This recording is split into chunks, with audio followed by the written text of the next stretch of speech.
부활 주일인 오늘 우리가 받을 말씀은 마태복음 28장 1절에서 10절까지 말씀이 되겠습니다. 마태복음 28장 1절에서 10절까지 말씀 봉독해 올리도록 하겠습니다. 안식일이 다 지나고 안식 후 첫날이 되려는 새벽에 막달라 마리아와 다른 마리아가 무덤을 보려고 갔더니 큰 지진이 나며 주의 천사가 하늘로부터 내려와 돌을 굴려내고 그 위에 앉았는데 그 형상이 번개 같고 그 옷은 눈같이 희건을 지키던 자들이 그를 무서워하여 떨며 죽은 사람과 같이 되었더라. 천사가 여자들에게 말하여 이르되 너희는 무서워하지 말라. 십자가에 못 박히신 예수를 너희가 찾는 줄을 내가 아노라. 그가 여기 계시지 않고 그가 말씀하시던 대로 살아나셨느니라. 와서 그가 누우셨던 곳을 보라. 또 빨리 가서 그의 제자들에게 이르되 그가 죽은 자 가운데서 살아나셨고 너희보다 먼저 갈릴리로 가시나니 거기서 너희가 배우리라 하라. 보라, 내가 너희에게 일렀느니라 하거늘 그 여자들이 무서움과 큰 기쁨으로 빨리 무덤을 떠나 제자들에게 알리려고 다름질할세 예수께서 그들을 만나 이르시되 평안하냐 하시거늘 여자들이 나아가 그 발을 붙잡고 경배하니 예수께서 이르시되 무서워하지 말라. 가서 내 형제들에게 갈릴리로 가라 하라. 거기서 나를 보리라 하시니라. 아멘. 아멘. 오늘이 부활주일이고요. 참 아름다운 날이고 2주 동안 저녁 특별 기도회를 인도받으면서 참 감사했습니다. 함께 기도하러 나와주는 성도들이 있어서 힘이 났고 또 하나님 앞에 주님이 우리를 위해 주신 이 크신 사랑, 십자가 대속의 그 고난을 더 생각할 수 있으므로 하나님이 얼마나 우리를 사랑하셨는지 그런 감사하는 그런 시간이었습니다. 그리고 주님을 향해서 마음껏 부르짖고 또 마음껏 찬양하고 그렇게 준비하고 나서 이제 오늘의 이 시간이 되었습니다. 오늘 아침 새벽 이른 시간에 마가복음 16장의 1절에서 보니까 여자들이 향품을 준비해서 가지요. 가서 보니까 무덤이 빈 무덤입니다. 있을 수 없는 일이죠. 우리의 경험상 우리에게 주어져 있는 모든 하나님의 법칙상 부활이라는 것은 정말 놀라운 비밀이죠. 얼마나 놀랬겠습니까? 이 부활을 기록하는 건 사복음서 저자들마다 다 다릅니다. 마태는 어떻게 기록하고 있습니까? 군병들이 지키고 있는데 예수님이 부활하는 장면을 기록해 놓은 어떻게 보면 그 유일한 그런 기록인데요. 하늘에서 천사들이 내려오니까 군병들이 기절을 해요. 너무 무서워서. 여러분 천사 보면 기절하면 구원 못 받은 거예요? 천사 보고 기쁘면 구원 받은 거예요. 로마 군병들은 구원을 못 받았기 때문에 무서워서 떨죠. 그러는데 그 천사가 돌을 굴려냅니다. 그리고 예수님이 부활의 몸으로 나오십니다.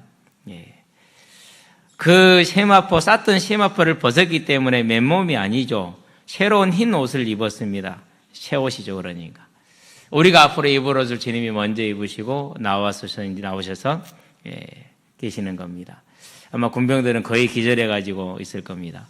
저와 여러분은 이제 이 하나님이 주신 선물, 죽은 자에게 소원이 뭡니까?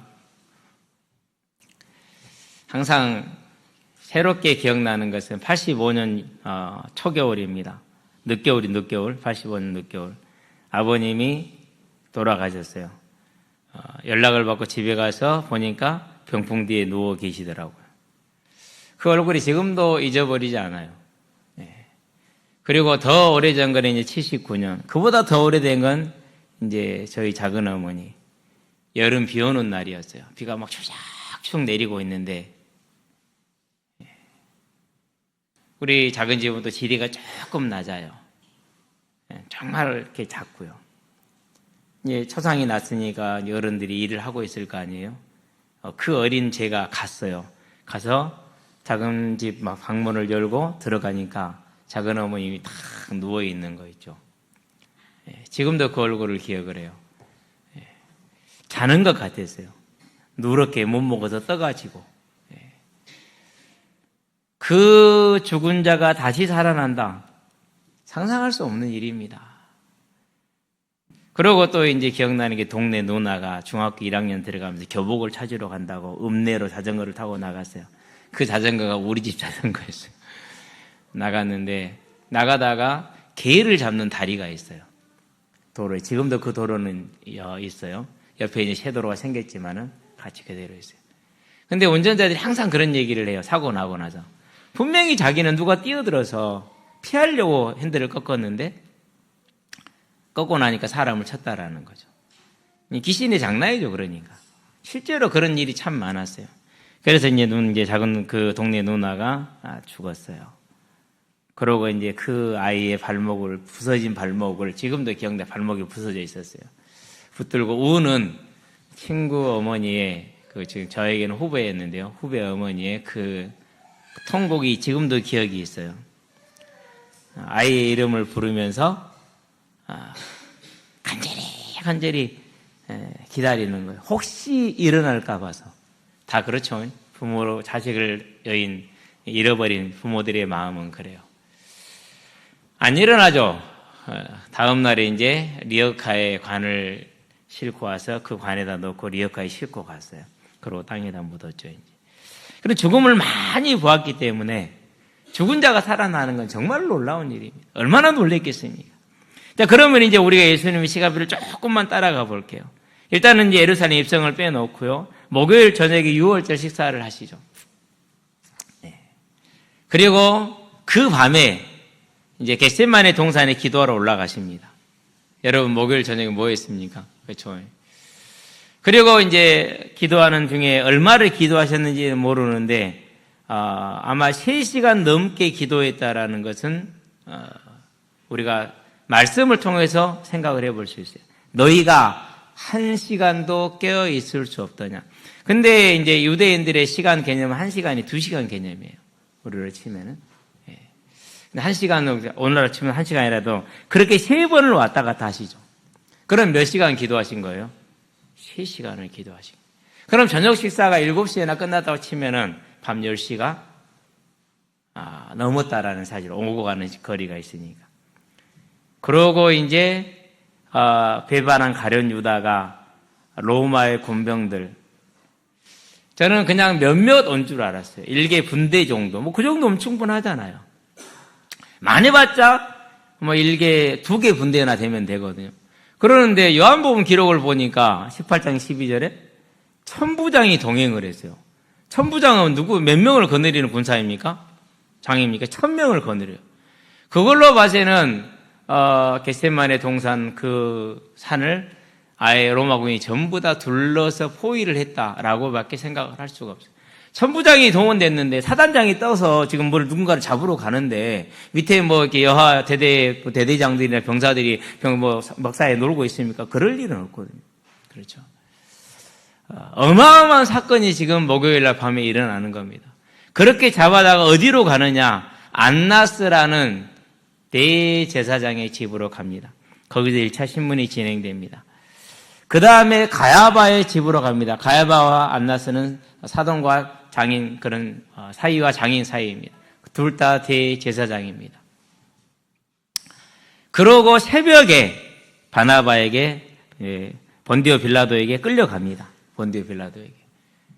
본디오 빌라도가 이제 끌려올 때 그 아내가 말을 하죠. 내가 밤새도록 시달렸다. 저 사람 일 때문에. 저 사람은 의인이다. 어떤 해도 가지 말라. 우리에게 큰 화가 있을 것이다. 보통 남자들이 나이가 좀 들면은요, 아내 말을 잘 듣습니다. 빌라도도 어떻게든지 내가 저를 하지 않고 십자 사형에 넘기지 않고 해방께 석방을 시키려고 노력을 합니다. 그러던 중에 핑계가 하나 생겼습니다. 무슨 핑계였습니까? 갈릴리 사람이래. 뭐가 다른 겁니까? 그러니까 관할 구역이 다른 겁니다. 잘 됐다. 헤롯에게 보내라. 마치 헤롯이 예루살렘에 올라와 있었어요. 그래서 이제 헤롯에게 보내버립니다. 헤롯이 예수님을 통해서 뭔가 기적을 보고 싶어. 근데 예수님이 묵묵부답이시거든요. 실망합니다. 그래서요, 조롱하고 놀리면서 그를 다시 빌라도에게 보냅니다. 밀란이 날 것 같아서 빌라도는 어쩔 수 없이 강도 살인을 지은 바나바를 풀어주고 예수님을 사형에 넘겨줍니다. 그게 금요일 아침입니다. 그래서 이제 그때부터 수많은 이제 매질과 채찍질이 가해지죠. 그리고 골고다 언덕으로 끌려가십니다. 그리고 십자가에 달리셨습니다. 그 시간이 아침 9시입니다. 마가복음 15장 24절에 구시다 이렇게 기록을 했어요. 3시면은 유대인 시간으로는 3시면은 우리 시간으로는 9시입니다. 그리고 이제 9시가 되었을 때 6시간 후입니다. 우리는 오후 3시입니다. 금요일 오후 3시에 십자가에서 이제 죽으셨습니다. 그러면 3시간 안에 장례를 끝내야 됩니다. 바쁘게 서둘러서, 그러니까 이제 시체를 닦는 것을 염이라고 그러잖아요. 향료로 닦고 해야 되는데 그걸 못했어요. 그리고 급히 그냥 묻어놓고 안식일이 됐기 때문에 오후 6시가 우리로 치면 밤 12시 다음 날이 됩니다. 토요일이 되는 것이다. 금요일 오후 6시 우리로 말하면 그게 유대인들한테 토요일 이제 자정이 금요일 자정이고 토요일이 시작되는 겁니다. 급하게 무덤의 장사를 지내고 그리고 돌로 굴리고 인봉을 치고 병사들을 불러다가 지키게 했죠. 그게 이제 금요일 날 일어났던 일입니다. 그러고 토요일이 됐습니다. 하루가 지났습니다. 이틀째죠, 그러니까. 그리고 토요일 6시가, 오후 6시가 됐으면은 일요일이 시작되는 겁니다. 일요일이 시작됐습니다. 그래, 날이 저물고 새벽이 될 때까지 이제 기다리는 것이죠. 아마 향품은, 안식일이 끝난 토요일 6시 이후에 준비했을 것이라고 상상이 추측이 돼요. 그러고 일요일 새벽에 예수님이 부활했어요. 역사적인 사실이죠. 기록되어 있기 때문에. 하나님은 이 부활을 가장 핵심으로 잡으십니다. 그래서 하나님께서 번뇌를 받은 무리, 사도라고 그러죠. 번뇌를 사자 무리 도자입니다. 번뇌를 받은 무리들을 보내서 뭘 하십니까? 예수가 부활하셨다는 사실을 증거하게 합니다. 그게 사도행전 1장 8절 22절입니다. 그래서 베드로를 통해서 뭘 증거합니까? 이 복음이 증거되기 시작을 하는 것이죠. 이 부활은 이와 같이 하나님의 주제이고 곧 저와 여러분의 인생의 주제입니다. 왜요? 한 번 죽는 것은 사람의 정한 것이요 그 외에는 반드시 심판이 있으리니 그랬습니다. 그러면 저와 여러분의 주제는 뭡니까? 죽음에서 다시 살아나는 부활이 되는 겁니다. 아버님이 85년도에 돌아가셨는데 그때 저에게 던져진 숙제가 생겼어요. 무슨 숙제가 생겼느냐? 사람은 죽는구나. 죽으면은 돌아가는구나. 어디로 돌아가지? 왜 어디로 가는 길에 저렇게 무서워하고 두려워하지? 어디로 가길래 저승사자가 자기 잡으러 왔다고 말을 하지? 그래서 그때부터 나도 죽는 건 정해졌구나. 그러면 나는 어떻게 죽을 것인가?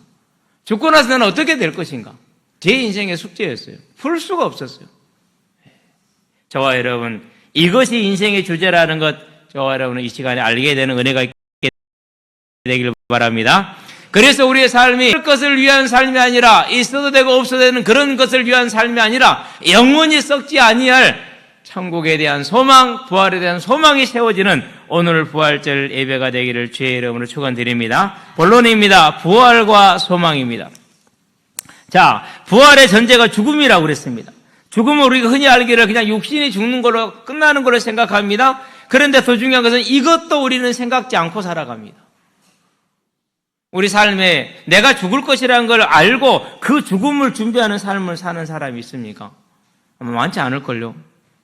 오늘 내 거울에 봐가지고 주름이 하나 더 늘어난 거 이게 중요한 일이고 거울에 봐가지고 내가 코가 낮은 거 이게 중요한 일이지 내가 죽을 거라는 건 생각을 안 해요. 물론 이제 좀 나이가 들면 철이 들죠. 우리 인생을 준비하고 좀 제대로 살아갑니다. 그리고 뭘 준비합니까? 노후를 준비합니다. 좋은 일이고 아름다운 일이고 해야 됩니다. 그런데 노후는 준비하는데 그 다음 우리 생각을 안 해요. 죽으면 땡입니까? 사후를 준비해야 됩니다. 사후를 준비해야 됩니다. 사람들이 이걸 준비하는 이유는 뭐냐? 죄성이 있어서 우리는 그 죄성으로 말미암아 어두워지고 미련해져서요. 반드시 우리 인생에 있고 영원히 있을 일을 생각지 못하고 살아가요.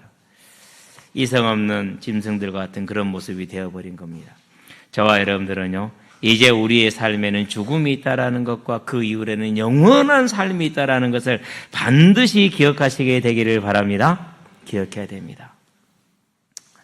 자, 이러한 영원한 삶이 있고 영원한 죽음이 있고 영원한 생명이 있기 때문에 하나님은 뭘 준비하십니까? 당신의 형상대로 가장 아름답고 사랑스러운 존귀한 존재로 지으신 우리가, 하나님이 사랑하는 저와 여러분이 영원한 영벌을 받고 지옥에 가지 아니하고 하나님이 다시 예비하시고 회복하신 천국, 천국은 하늘에 있는 게 아니고 이 땅에 있는데 거기에는 애통하는 게 없습니다.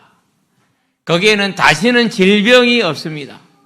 거기에는 다시는 눈물이 없습니다. 거기에는 다시는 죽음이 없습니다. 그래서 이 땅에 있는 모든 인간의 어려운 문제들이 다 해결됐다 그래서 천국이다 이렇게 말합니다. 그 천국에 우리를 들이시기 위해서 하나님이 저와 여러분을 살릴 계획을 세웁니다. 그것이 창세기 3장 15절의 여자의 후손입니다. 그럼 우리를 살릴 것이라는 그 계획은 뭘 말합니까? 사망에서 생명으로 부활시키겠다는 얘기 아닙니까?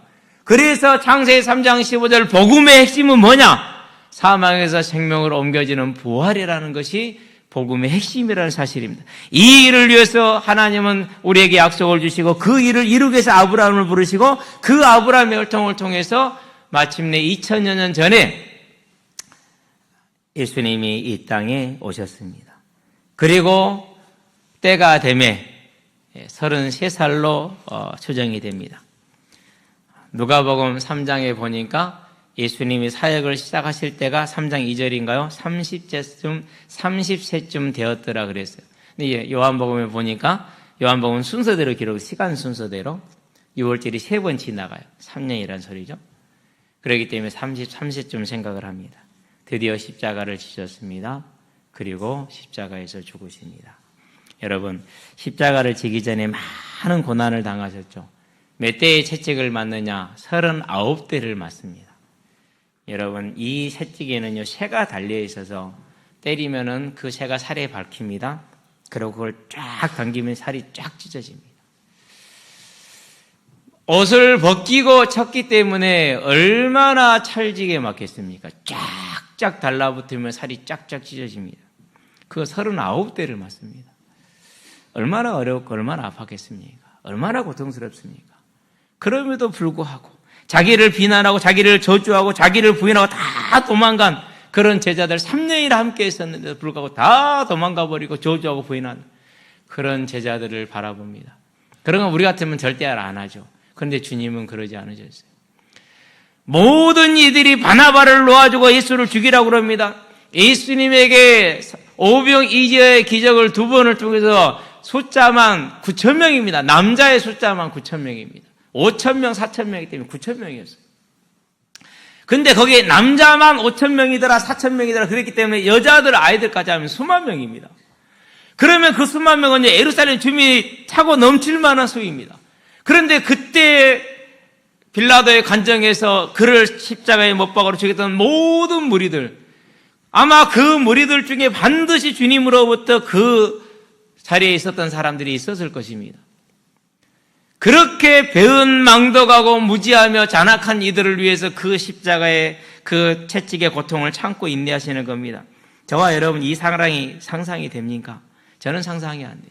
처음 예수 믿었을 때는요, 나는 하나님 사랑하는 줄 알았어요. 나는 하나님 아는 줄 알았어요. 성경도 막 10번씩 읽고 그러니까는, 성경 내용이 머릿속에 다 들어있으니까는 하나님 좀 아는 줄 알았어요.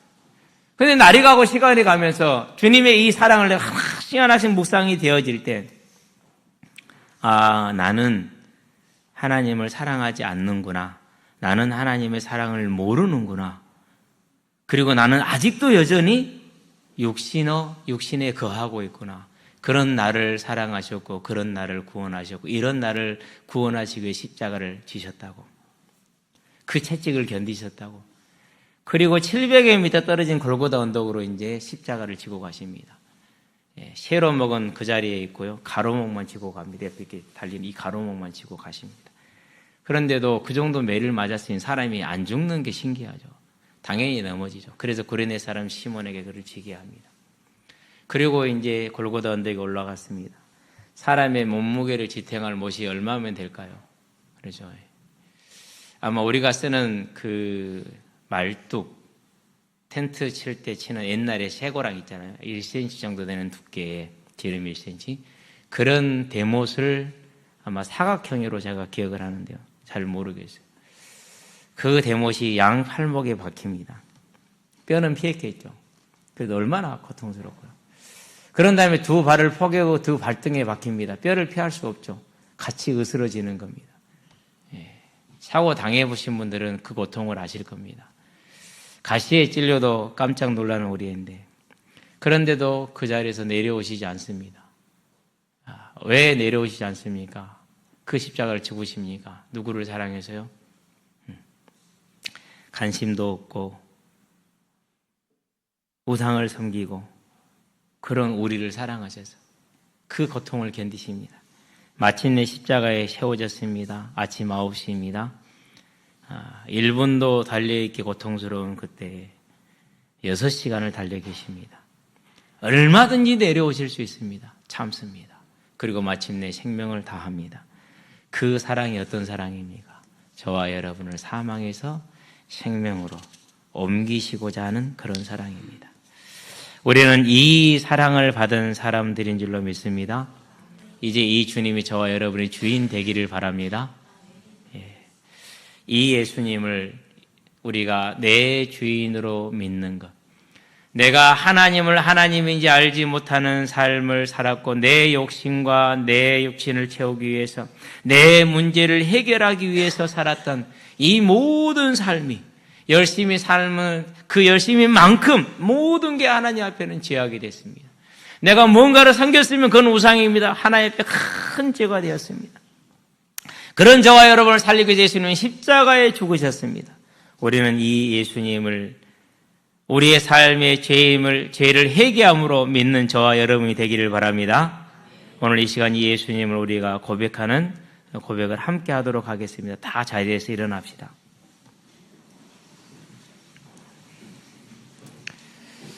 저를 따라서 우리 다 같이 한 마음으로 이 예수님을 고백하는데, 고백하기 전에 먼저 우리 죄를 자백하고 그런 다음에 예수님을 우리의 주로 고백하는 그런 고백을 함께 하도록 하겠습니다. 저를 따라 합시다. 예수님, 하나님이 하나님 되시는 것을, 창조주 되시는 것을, 주제자 되시는 것을, 만왕의 왕이심을 알지 못하고 내가 주인 되어 세상의 종된 삶을 살아온 죄인임을 고백합니다. 나의 이 죄를 사하시기 위해 주님께서 십자가에 달려 죽으시고 장사된 지 3일 만에 다시 살아나심을 믿습니다. 예수님을 나의 하나님으로, 나의 왕으로, 나의 구원자로 믿고 섬기기를 원합니다. 나를 인도하여 주시옵소서. 예수님 이름으로 기도합니다. 아멘. 자리에 앉으시게 되길 바랍니다. 이 간단한 믿음의 고백 하나가 저와 여러분을 사망에서 생명으로 옮겨줍니다. 얼마나 쉽습니까? 이전에 저희 집은 불교를 섬기고 무속을 섬겼습니다. 밤새서 구슬을 해야 됩니다. 그리고 지금 빌어야 됩니다. 절간에 가서 3박 4일 동안 새벽 4시에 일어나면 그 차가운 물에 몸을 씻고 기도하고 빌며 그랬습니다. 그런데요, 힘들었습니다. 너무나 힘들었습니다. 그런데 예수님은 그렇게 말씀하지 않습니다. 저와 여러분에게 모든 걸 끝내냈고 나는 너의 하나님이 되기를 원하고 나는 너의 아버지가 되기를 원하여 너의 죄를 내가 십자가에서 대신하였느니라. 이 사실을 네가 회개함으로 믿겠느냐? 이 사실 하나입니다. 너희가 각각 회개함으로 예수 그리스도를 믿으라. 그래야만 너희가 제사함을 받고 성령의 선물을 받으리라. 사도행전 2장 38절 말씀입니다. 이 약속을 주님이 주셨어요. 얼마나 스마트합니까? 제가 아이들한테 복음 전할 때 항상 그럽니다. 진리는 쉽고 간단해, 단순해. 이거 해라, 저거 해라. 할 수 없는 모든 조건을 다 만들어 놓고 네가 못했으니까 너는 다시 튀어. 너는 다시 괴로. 그게 도둑놈이나 그러지 양심 있는 자는 그러지 않습니다. 이제는 우리는 이 도둑놈을 섬겼습니다. 그걸 우상이라고 그럽니다. 죄송합니다. 우리 집안 얘기이기 때문에 그래도 괜찮습니다. 그러나 주님은 그렇지 않습니다. 내가 다 이루었다. 너희는 이 사실을 믿기만 할지어다. 이렇게 얘기하십니다. 저와 여러분 이 사실을 믿는 자들이 되기를 바랍니다. 그래서 믿음은 바라는 것들의 실상이다 그랬습니다. 그래서 사도행전 23장 6절에 보니까 죽은 자의 소망이 뭐라고 말합니까? 죄와 허물로 죽었던 우리라고 말했습니다. 선악과를 알게 하는 나무의 그 열매를 따먹는 순간 우리가 죽었고 모두가 다 죽었습니다. 내가 하나님 되어 살아가는 그 삶이 내가 선악과를 따먹는 매 순간의 삶이 매일의 삶입니다. 아담은 한 번 따먹지 우리는 일평생을 매 순간마다 따먹고 살아온 죄인들입니다. 이 죄인들은 죽은 자라고 말했습니다. 이 죽은 자의 소망을 사도행전 23장 6절에는 딱 한마디로 정리합니다. 부활이다 이렇게 정리합니다. 그렇다면 저와 여러분들의 정상적인 부활 소망이 무엇이고 정상적인 가장 바라는 것이 무엇이겠습니까? 그것이 바로 부활이라는 사실을 기억하시게 되길 바랍니다. 그게 부활입니다. 믿음의 본질입니다. 저와 여러분은 이 부활의 경고에 서게 되기를 바랍니다. 왜 그렇습니까? 오늘 내 앞에 있는 문제가 해결되면은 내 삶의 모든 문제가 끝날 것 같습니까? 우리는 그렇게 많이 생각을 할 수 있습니다. 그런데요, 산 넘어 산이라고 파도 하나가 지나오면 다음 파도가 옵니다. 그래서 이 문제 해결하면 저 문제가 오고 저 문제 해결하면 또 다른 문제가 옵니다. 인생이 그렇습니다. 그러나 저와 여러분이 이 부활의 소망에 서는 순간 우리는 모든 문제를 이겨넘는 그런 믿음의 능력 가운데 설 수 있기 때문에 이 부활의 믿음은 이 세상에 사는 저와 여러분들이 모든 걸 이기는 큰 권능이 된다는 사실을 기억하시고 이제 이 부활의 분명한 소망과 믿음에 설 것이고 더 중요한 건 뭡니까? 오늘 유아 세례식이 있습니다. 우리 자녀들에게 딱 남겨줄 유산이 한 가지가 있습니다. 다른 건 남겨주지 마시고 기본적인 것만 하시기 바랍니다. 뭘 남겨주시면 되느냐? 우리 자녀들에게는 이 부활의 믿음과 부활의 소망의 증인으로 서는 것을 그 증거를 남겨주시기를 주의 이름을 축원드립니다. 결론입니다. 예. 희건이 놔두세요. 저는 지 하고 싶은 대로 하게 놔두세요. 그냥. 예. 아무 문제 없습니다. 꿈쟁이입니다. 저와 여러분 무슨 꿈을 꿔야겠습니까? 이제 저와 여러분은 마태복음 26장에 보니까 뭘 말하면 예수님이 하나님이라고 말씀하십니다. 그 하나님께서 저와 여러분을 위해서 죽으셨습니다. 그리고 저와 여러분들 죽으신 이유는 뭡니까? 사망에서 건져서 하나님의 자녀가 되게 했습니다. 그래서 저와 여러분을 고린도서 5장 15절 17절에 보니까 완전히 새로운 자로 만들었습니다. 자기를 위해 살던 자를 죽기를 무서워해서 살던 자를 주를 위한 삶으로 저와 여러분을 변화시켜 놓은 겁니다. 그걸 예수님이 이렇게 말씀하십니다. 너희는 무엇을 먹고 마시고 입을까 염려하지 말고 너희는 먼저 그의 나라와 그의 의를 구하라. 그래야만 너희에게 먹고 마시고 입을 모든 것을 더하여 주시리라 그랬습니다.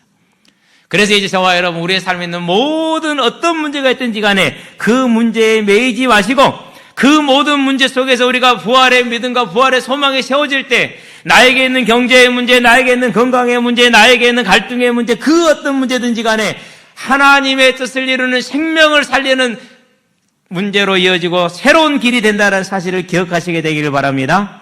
그래서 말합니다. 믿는 자들에게 이 부활의 소망의 선자들에게는 모든 것이 합력하여 선을 이루느니라. 그 하나님의 영원하신 계획, 내가 하나님을 알지 못하던 때부터 영원할 때까지 이 하나님의 계획이 완전한 것을 저와 여러분은 기억할 수 있게 되길 바랍니다. 그리고 이제 하나님이 내 삶의 주인이 되는 예배자의 삶으로 저와 여러분이 설 때 하나님은 저와 여러분의 삶을 책임지셨습니다. 완전하게 책임지셨습니다. 한 가지 얘기를 하고 끝내겠습니다. 하나님이 저와 여러분은 왕이 될 때 어떤 책임이 됩니까? 제가 서울에 살 때요, 봉천동에서, 관악구 봉천동에서 강서구 방화동으로 이사를 해야 됐어요. 이사를 하려고 보증금 300만을 걸고 은행 대출을, 전세 대출을 보증을 세워서 전세 대출 얘기를 깎고 마쳤어요. 그런데 수요일 날 오후에 늦게 전화가 와, 한 5시경에 은행 마감 시간이죠. 선생님 대출이 안 되겠습니다. 보증인이 자격이 안 됩니다. 그러더라고요. 그래서 그런가 보다 했어요. 그러고 이제 사모한테 전화를 해줬어요. 여보, 대출 안 된대. 그렇게 알아? 전화를 끊었어요. 왜 그럴 수 있어요? 그 문제 누구 문제예요? 무엇을 먹고 입지 염려하지 말랬잖아요. 내 문제야, 안 그럼 하나님 문제예요? 그건 내 문제가 아니야. 나는 누구예요? 사도. 번뇌를 바른 무리 중에 한 사람, 하나님의 일꾼. 여러분과 저는 하나님의 자녀, 일꾼, 맞습니까? 그러니, 그건 하나님이 하실 이 문제, 내 문제가, 나는 뭐 하는 문제, 나는 그분이 내게 시킬 문제가 따로 있어. 전도자로 살아가는 것. 거기에 온전히 마음을 쏟고 있었고, 더군다나 그번 주일 일요일에 뉴질랜드 단기 선교가 지금 예정되어 있었죠. 그러니 내 마음이 온통 거기에 가 있었죠. 그때 거기 가서 만날 아이들, 한 100여 명 되는 아이들을 만나기로 했기 때문에 그 아이들을 만날 생각이 오직 그냥 머릿속에 있어요. 교육자는 저 혼자였으니까. 전도사 하나. 예. 저는 그것만 생각을 하고 있어요. 당연히 전화 오니까 나는 뭐 내 일 아니니까 그냥 끝냈죠. 근데 수요일 저녁에 예배의 말씀이 뭐냐? 바울아, 네가 로마도 보아야 하리라. 사도행전 19장인지 20장인지 그건 잘 기억이 안 나. 제목은 그래요, 분명히. 그래서 끝났어요. 나는 어디를 가야 되죠, 지금? 예, 이 복음 때문에 뉴질랜드를 가니까. 그건 내 일이고, 이게 내 일이고, 뭐, 대출이 되고 안 되고는 누구 일이고, 그건 하나님 일이고. 저는 편안했는데, 우리 집사람은 안 편했는가 봐. 미안합니다. 지금도 미안합니다. 그러고 이제 수요일 갔고, 목요일 갔어요. 수요일 저녁 자고 나서 다 까먹고 잊어버렸어요. 완전히 이제. 기억도 안 나는 일이에요. 금요일이 됐습니다. 이제 아침 9시나 됐어요. 이제 다른 현장 가기 전에 자료를 준비하기 위해서 교회 사무실에 도착을 했어요. 전화가 한 통이 왔어요. 또 은행에서 온 거죠. 선생님, 그냥 대출하기로 했습니다. 예, 감사합니다. 근데 선생님, 일요일 날 뉴질랜드 가신다면서요. 예. 어쩌려고 그렇게 차분하게 계세요, 그러더라고. 그러게요. 어쨌든 감사합니다. 그분한테 말을 할 수 없잖아요. 바쁘시고 또 불신자일지도 모르는데. 이제까지, 오늘 이 시간까지 제 삶은 그렇습니다. 이제 이 주님의 주인된 부활의 믿음, 부활의 소망된 저와 여러분 되기를 주의 이름으로 축원드립니다. 기도합시다. 하나님 감사합니다. 우리를 부활의 소망으로, 부활의 믿음으로 세워주신 것 감사를 드리고, 부활의 생명으로 찾아주시고 불러주신 것 감사를 드립니다. 우리가 이 믿음에 서고 이 소망에 서는 주의 성령의 충만한 은혜가 언제나 우리의 삶에 가득하게 하시기를 그리스도신 예수의 이름으로 감사하며 기도합니다. 아멘.